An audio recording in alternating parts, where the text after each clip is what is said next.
Hello everyone, তোমরা সবাই কেমন আছো? আশা করছি খুব খুব ভালো আছো। আর আমি অপর্ণা, ওয়েলকাম টু অপর্ণার লাইফস্টাইলে। তো চলো, তো তোমরা কি ভাবছো আমি কি চায়ের জন্য জল বসাচ্ছি? অবশ্যই নয়।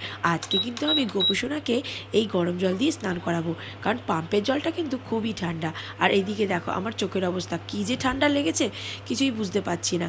তো চলো, আমরা যদি গরম জলে স্নান করতে পারি তাহলে গোপুসোনা কেন নয়। আর ওখানে দেখো, আমার এই ইন্ডাকশন ওভেনটা কিন্তু আমাকে আমার পর বিবাহবার্ষিকীকে গিফট করেছিল। আর এটা পুরোপুরি কিন্তু একদম নিরামিষ, তাই জন্যই কিন্তু এইটাতে গোপাল ঠাকুরের গরম জল আর ইন্ডাকশন ওভেন কিন্তু দুটোই কিন্তু আমার বর আমাকে আমার বিবাহবার্ষিকীকে গিফট করেছিল। তো চলো দেখো, গোপুসোনাকেও কিন্তু নিজের সন্তানের মতন করেই আমি একদম লালন পালন করেছি। আর ওখানে দেখো গোপুসোনার গামলাটা কেমন হয়েছে তোমরা কিন্তু অবশ্যই জানাবে।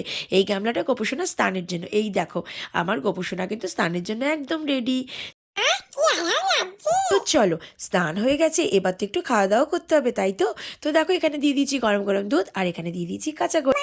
বন্ধুরা কি আমাদের চ্যানেলটাকে সাবস্ক্রাইব করবে? কি করবে তো বন্ধুরা?